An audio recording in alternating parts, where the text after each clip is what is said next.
What up, everybody? This your boy Black Magus, chilling in my hotel room, and wanted to talk about The Last of Us, season one, episode two. Funny, I say season one.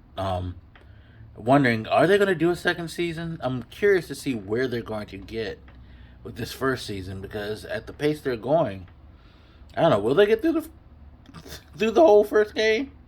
It'll be interesting, and will they be interested in doing the second game as well?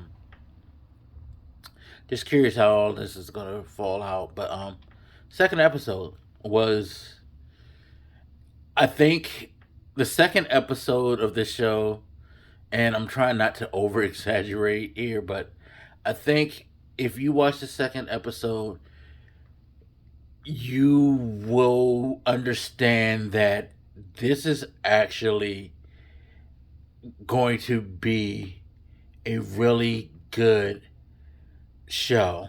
I think you understand that this is going to be a really good retelling of a story that many have already thought was solid. The things that they did in the second episode, in my opinion, truly says to me that this is going to be quality TV, and it will be surprising if this shit falls off after this episode. Seriously. Um, Yeah, we saw it in the first episode, but you saw it even more in this episode.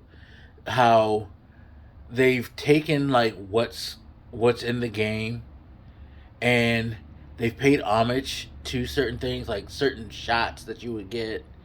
When they first come up out of you know wherever they were, and you see the shots of Boston, that look eerily like it was out of the game. Um, and then you take the nuances that they put in with their changes that added to, or enhance elements of the game, like how they talked about, you know, see that ground right there. If you touch certain things, or if they touch certain things, they can send out a signal that'll call the rest of them and stuff like that, and then illustrating it later in the show. Um, and forgive me for not saying this, but we're gonna be a little bit spoilery in this one. But you see things like that, and then they call back to those touches to show you, um, the tension that they were able to build with the clicker thing. Um, and then the best moment to me was how they changed the death of Tess. Like, and again, as someone who didn't beat the game but played through most of it, I remember that moment. It was like, this isn't what it was, but I actually appreciate what they did with her death this way. Like, it was really, really just like with the death of Joel's daughter. They somehow found a way to build up to it and do like these slight little changes throughout the show to where when you got to that part, it became like even more impactful than when you were playing through it in the game. Like, those are probably two of the like most heart wrenching moments, and these are early in the game, and the show has somehow elevated that. Like, kudos to them for being able to do that. It's wild. It's really, really fucking wild. And, I really enjoy what they're doing with it. I enjoy the intros most of all. Like, how they flash back to, like, pre pandemic things, and they discuss how we got here and the things that people were doing in different places and how they reacted to it. Like, I think that scene with the doctor, that was a really, really, really, really good scene. Like, very impactful. Like, they're doing it like really, really good. it's you know, and no, I don't think this is like the show that proves that you can make a video game property good, because we've seen video game properties be made good, in particularly over the last like 5 to 10 years. We've seen it done before that in different forms, cartoons mainly, but this definitely kind of like, I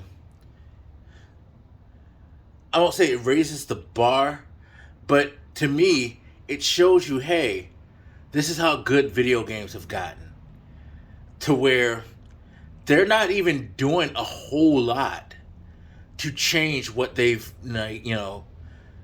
had with the original product. They've tweaked and nuanced things to make it fit a more believable, to make it more believable being live action, but it's the same stuff, and it's just showing you how great like video game writers have become, how great these developers have become in manipulating the cinematic elements in games and stuff like that. It's like, you hear now they're talking about doing a God of War and maybe a Horizon.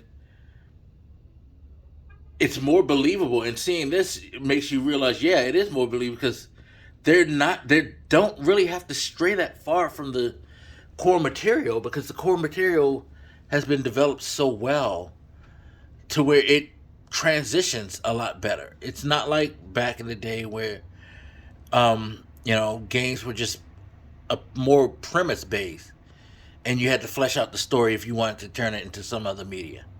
Like, these things have true fleshed out worlds and scripts and characters.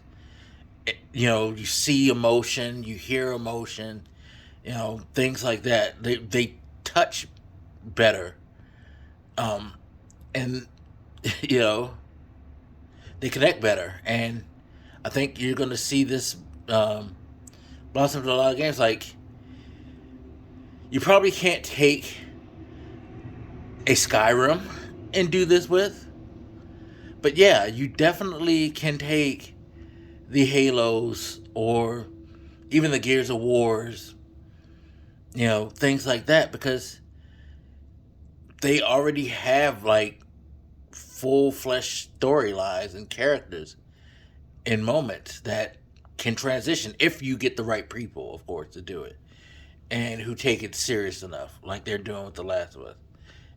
I think that's the biggest caveat out there. But yeah, episode 2, really liked it.